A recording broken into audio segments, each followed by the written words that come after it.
बिस्मिल्लाहिर्रहमानिर्रहीम। Short questions हम लोगों ने स्टार्ट किए हुए यूनिट नंबर 1 के 10 तक मैंने आपको शॉर्ट क्वेश्चंस करवा दिए थे फर्स्ट 2 लेक्चर्स में। ये थर्ड लेक्चर हम स्टार्ट कर रहे हैं। 11th क्वेश्चन है, determine whether the function x raise to power 2/3 + 6 is even और ऑड। हमें एक फंक्शन दिया हुआ है, हमने चेक करना है कि ये इवन है या ये ऑड है। अब आपको जो भी फंक्शन दिया हो, इसको हम एफ ऑफ एक्स कहते हैं, x इज इक्वल टू 2/3 + 6। आपने उस फंक्शन में जो भी वेरिएबल दिया हुआ है, जैसे इसमें हमें x दिया हुआ है वेरिएबल, आपने नेगेटिव x के साथ इसको रिप्लेस कर देना है। ठीक है, इसकी डेफिनेशन में भी मैंने आपको बताया हुआ है। अगर तो ये फंक्शन एफ ऑफ एक्स के इक्वल आ जाए तो फिर हम इसको इवन कहेंगे। अगर ये फंक्शन जो है एफ ऑफ negative X negative F of x के इक्वल आ जाए तो फिर ये ऑड होता है।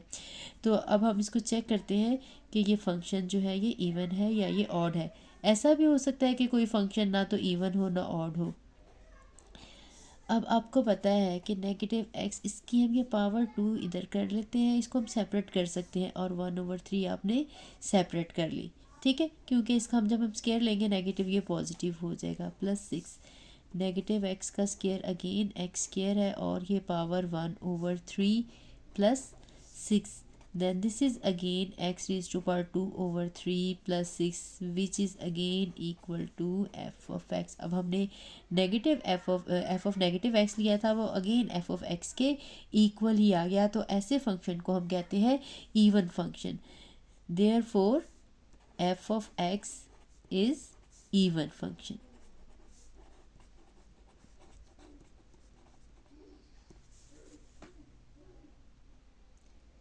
नेक्स्ट क्वेश्चन है question number 12, determine whether the function F of x equal to 3x/x² + 1 is even और ऑड। अब हम इसको चेक करेंगे कि ये फंक्शन जो है वो इवन है या ऑड है। बिल्कुल वही मेथड है, हमने रिप्लेस करना है x को नेगेटिव x के साथ सारे फंक्शन में। 3 नेगेटिव x और हमारे पास आ जाएगा नेगेटिव x² + 1। अब ये -3x हो गया। अब नेगेटिव x का स्केयर भी लेंगे तो वो x² + 1। अब इस सारे फंक्शन में से अगर हम नेगेटिव कॉमन ले लें, ठीक है, ऊपर वाले में से ले रहे हैं कॉमन, तो ये आ जाएगा 3x और x² + 1। ठीक है, अब देखें, अब ये नेगेटिव लगाया और ये वाला सारा फंक्शन जो है वो अगेन एफ ऑफ एक्स आ गया। अब अगर एफ ऑफ negative X negative of F of X आ जाएगा तो फिर ये फंक्शन जो होगा ये ऑड होगा, इसलिए हम कहेंगे कि ये फंक्शन जो है वो ऑड है। F of x is odd function. कोई भी आपको इस तरह का क्वेश्चन आ जाए तो आपने इसी तरह से चेक करना, इवन ऑड के लिए एक्स को नेगेटिव एक्स के साथ रिप्लेस करेंगे, और अगर सेम आ जाता है हमारे पास एफ ऑफ एक्स तो फिर वो इवन है। अगर नेगेटिव कॉमन लेने के बाद अंदर सेम आ जाएगा तो फिर ये ऑड फंक्शन है। और अगर दोनों के अलावा कोई और फंक्शन जो है सारा ही डिफरेंट आ जाता है, जो ना तो एफ ऑफ एक्स की इक्वल है ना नेगेटिव निकालने के बाद एफ ऑफ एक्स की इक्वल आता है, तो फिर फंक्शन वो ना तो इवन होगा ना ही वो फंक्शन ऑड होगा। नेक्स्ट क्वेश्चन है question number 13, if f of x is equal to -2x + 8 find f inverse x. आपको कोई भी फंक्शन दिया हो, उसका आपने इन्वर्स फाइंड आउट करना हो तो आपने क्या करना है, सबसे पहले हमने लेना है, आंसर है let f of x equal to y. ठीक है, अब हमने ये फंक्शन जो था इसको y ले लिया, y इक्वल टू -2x + 8। फिर हमने क्या करना है, इस फंक्शन में से हमने x की वैल्यू जो है वो फाइंड आउट करनी है। जैसे ये function y is equal to f of x है तो हमने x as a function of y बना लेना है। अब यहाँ से ये -2x है, इसलिए इसको मैं लेफ़्ट पे ले आती हूँ और y को राइट साइड पे ले जाती हूँ, तो ये 2x इक्वल टू 8 - y आ जाएगा। अब x की वैल्यू हमने निकालनी है, तो 8 - y बोथ साइड पे 2 से डिवाइड करेंगे तो ये हमारे पास आ जाएगा x इक्वल टू 8 - y/2। ठीक है, अब हमने क्योंकि f of x is equal to y लिया हुआ है यहाँ से फ्रॉम 1, अब अगर हम इधर भी इन्वर्स अप्लाई कर दें, इधर भी इन्वर्स अप्लाई कर दें, एफ इन्वर्स और एफ जो है ये कैंसिल हो जाते हैं और एक्स ही आ जाता है, तो एक्स इक्वल आ जाएगा एफ इन्वर्स वाई के, या बच्चे सिंपली याद रखने के लिए ऐसे ही कर देते हैं कि एफ़ इधर से इस साइड पे जाएगा तो एफ़ इनवर्स बन जाएगा। तो जैसे आपको ठीक लगे, अदरवाइज़ वैसे ये होता है इस तरह से कि हम बोथ साइड पे एफ़ इनवर्स अप्लाई करते हैं। F of x equal to y है, तो वाई के साथ भी आपने इन्वर्स अप्लाई किया, ठीक है।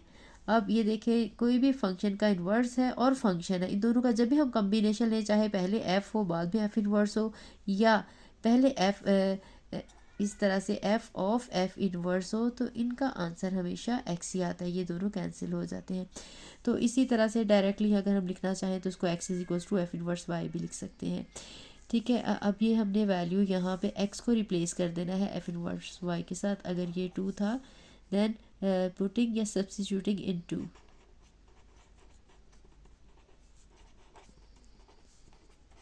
We have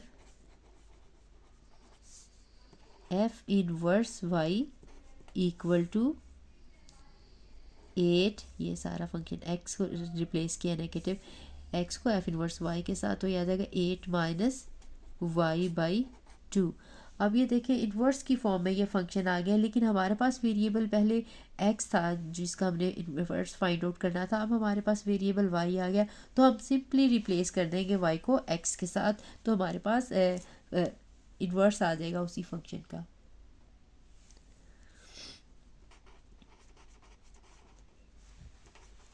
replacing Y bye x, ये आ जाएगा हमारे पास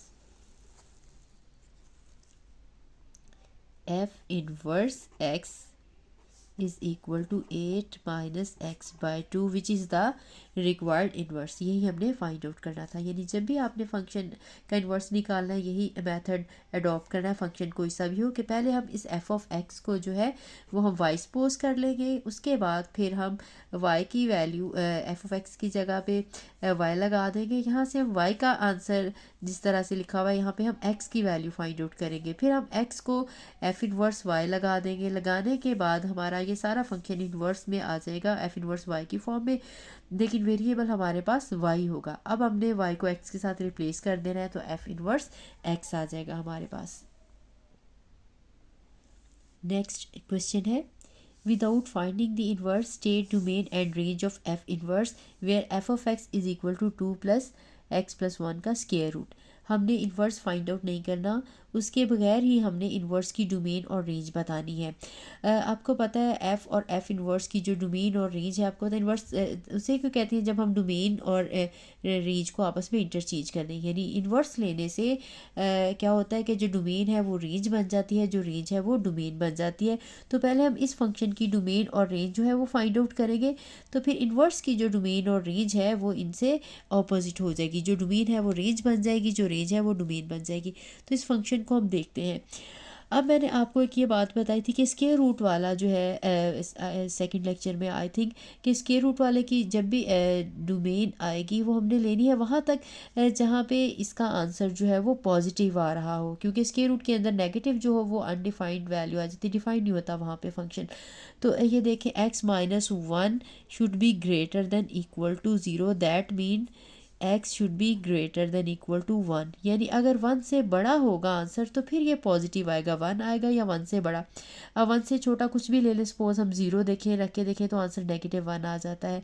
तो जितने भी 1 से छोटे हम नंबर लेंगे उसके लिए ये स्क्वायर रूट वाली वैल्यू जो है ये डिफाइन ही नहीं होगी। तो इसका मतलब है इसकी जो डोमेन है वो स्टार्ट होगी 1 से छोटी वैल्यू के लिए हम ये फंक्शन की वैल्यू इस फंक्शन की वैल्यू फाइंड आउट नहीं कर सकते, क्योंकि ये फंक्शन वहाँ पे डिफाइंड ही नहीं है। इसलिए जो डोमेन है इस फंक्शन की, पहले हम इस फंक्शन की डोमेन और रेंज निकालेंगे, फिर उसी के अकॉर्डिंग हम इन्वर्स की डोमेन और रेंज लिखेंगे। So domain of f is equal to 1 to positive infinity, ठीक है। जहाँ पे भी इन्फिनिटी है आपने यहाँ से इंटरवल जो है वो ओपन ही रखना है, या हम बाहर की तरफ ब्रैकेट लगा लेते हैं या हम स्मॉल ब्रैकेट ये लगाते हैं। अब हम इसकी रेंज की बात करते हैं। अब x की वैल्यूज़ जो थी वो तो उसकी डोमेन थी। अब जो रेंज है वो इस फंक्शन के आंसर्स को एफ ऑफ एक्स कह लें या वाई कह लें, उसकी वैल्यूज़ होती हैं। अब देखें जब भी ये स्क्वायर रूट लेंगे हम, इसका आंसर जो है हमेशा ज़ीरो से पॉजिटिव इन्फिनिटी। पहले मैंने ये डिस्कस किए हैं दो क्वेश्चन इस तरह के पिछले लेक्चर में, जिसकी इसकी डोमेन और रेंज को मैंने तफसील से बताया है। तो इसकी जब भी हम ये स्क्वायर रूट वाला फंक्शन लें तो इसके आंसर जो है ज़ीरो से लेके पॉजिटिव इन्फिनिटी तक आते हैं। अब अगर ये आंसर ज़ीरो से स्टार्ट होगा तो जब उसमें टू ऐड करेंगे तो आंसर पहला वाला टू बन जाएगा। उसके बाद ज़ीरो से बड़े जो भी आंसर्स आते जाएंगे उसमें टू ऐड करेंगे तो आंसर जो है वो टू से बड़ा ही आता जाएगा। कभी भी आंसर जो है वो टू से छोटा नहीं आएगा। इसलिए इस फंक्शन की जो रेंज होगी वो टू से लेके पॉजिटिव इन्फिनिटी तक आएगी। ठीक है, साथ इसको एक्सप्लेन कर देते हैं लिख के। As x varies over interval 1 to positive infinity, the value of x minus 1 varies over the interval 0 to positive infinity। क्योंकि इसकी वैल्यू वन से फंक्शन की एक्स की जो वैल्यूज़ स्टार्ट कर रहे हैं वन से पॉजिटिव इन्फिनिटी तक, जो इसके आंसर्स इतने पोर्शन के आएंगे वो ज़ीरो से लेके पॉजिटिव इन्फिनिटी तक आएंगे। इसलिए ये वाला जो फंक्शन है हमारे पास 2 + x - 1 का स्क्वायर रूट है। So the value of f of x equal to 2 + x - 1 square root varies over the interval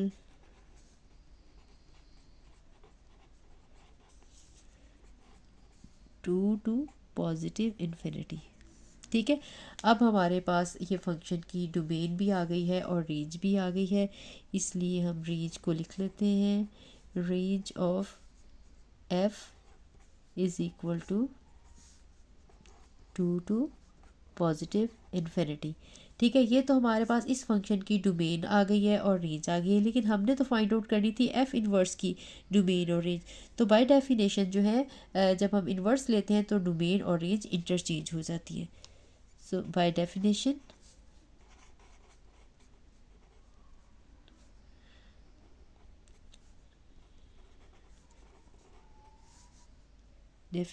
of inverse function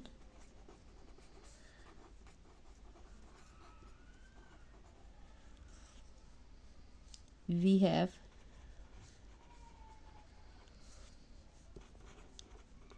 domain of f inverse which one is equal to range of f। range of f हमारी ये है, अब ये domain बन जाएगी। और जो range थी, रेंज हमने निकालनी है।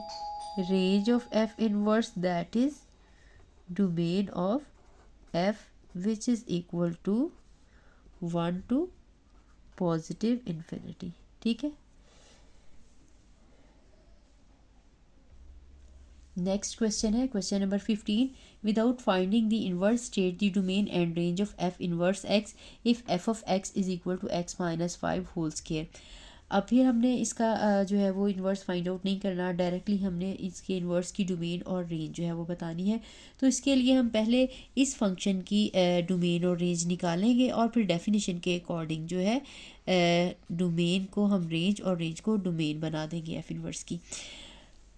अब हमें फंक्शन दिया हुआ है f of x is equal to x - 5 का स्क्वायर, साथ में रिस्ट्रिक्शन भी दी हुई है x is greater than equal to 5।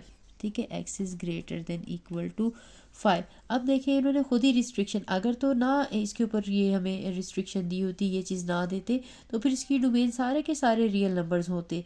क्योंकि देखें x की हम कोई सी भी वैल्यू रख लें तो ये फंक्शन अनडिफाइंड नहीं होता। जितने भी पोलिनोमियल हैं उनकी डोमेन सारे के सारे रियल नंबर हैं, क्योंकि वो कहीं पे भी अनडिफाइंड नहीं हो सकते। स्क्वायर रूट वाले जो फंक्शन है वो अनडिफाइंड होंगे, या जो फ्रैक्शन की फॉर्म में जिसमें वेरिएबल डिनोमिनेटर में होगा वहाँ पे अनडिफाइंड फॉर्म बनेगी। लेकिन पोलिनोमियल में कहीं भी फंक्शन अनडिफाइंड नहीं होता। इसके ऊपर अगर हमें रिस्ट्रिक्शन दी हुई है तो हम इसी के अकॉर्डिंग जो है वो डोमेन और रेंज बताएंगे। हमें बताया हुआ है कि x is greater than equal to 0, इसका मतलब है कि इसकी वैल्यू 5 या 5 से बड़ी है x की, जो इसकी डोमेन है। ठीक है, बाय द गिवन कंडीशन, क्योंकि हमें साथ कंडीशन दी हुई है।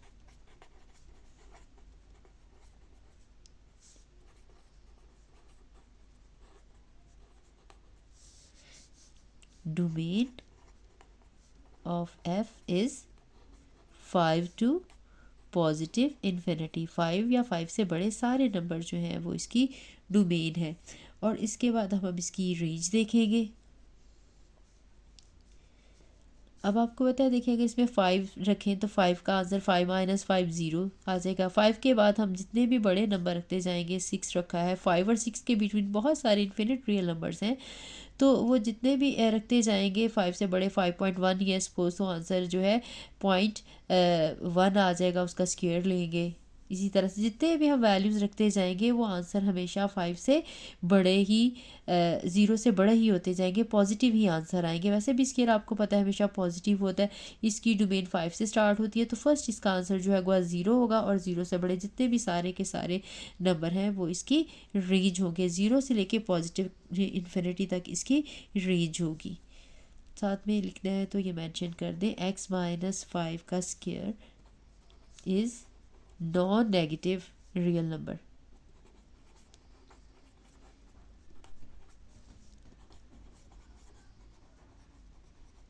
अगर हमें ये कंडीशन ना भी दी होती, ठीक है, अभी इस कंडीशन के साथ भी इसकी रेंज यही है, इस कंडीशन के बगैर भी रेंज के ऊपर यही कंडीशन है। क्योंकि इसकी अगर वैल्यू देखें, सपोज हम यहाँ पे -1 भी लगा लेते, -6, लेकिन जब हम स्क्वायर लेते तो अगेन वो पॉजिटिव ही आ जाता। इस रिस्ट्रिक्शन के बगैर और रिस्ट्रिक्शन के साथ, दोनों के साथ ही इसकी जो रेंज है वो 0 से पॉजिटिव इन्फिनिटी रहेगी। लेकिन इसकी डोमेन जो है वो चेंज हो जाएगी, क्योंकि डोमेन x की वैल्यूज़ है, जो हमने कंडीशन दी है उसके अकॉर्डिंग इसकी जो डोमेन है 5 से पॉजिटिव इन्फिनिटी बनती है।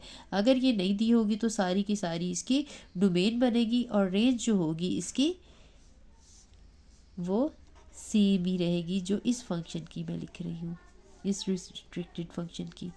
ये है 0 से लेके पॉजिटिव इन्फिनिटी तक। अब हमने क्योंकि डोमेन और रेंज इन्वर्स फंक्शन की बतानी थी, तो वही bye definition of inverse function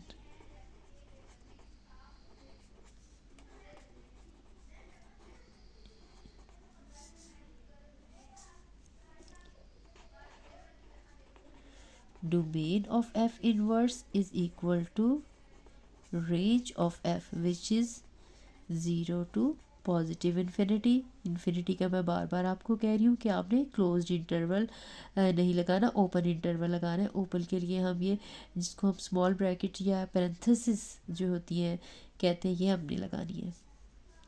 और जो रेंज है एफ इनवर्स की वो डोमेन ऑफ एफ के इक्वल होगी, which is equal to 5 to positive infinity. इस तरह से हम जिस भी फंक्शन की डोमेन या रेंज निकालना चाह रहे हो, तो इसके इन्वर्स फंक्शन की जो डोमेन और रेंज होगी वो इंटरचेंज हो जाएगी। अगर आपको समझ ना आई हो तो वो आप कमेंट करके क्वेश्चन ज़रूर पूछ सकते हैं। इंशाल्लाह नेक्स्ट लेक्चर में मिलते हैं। अल्लाह हाफ़िज़।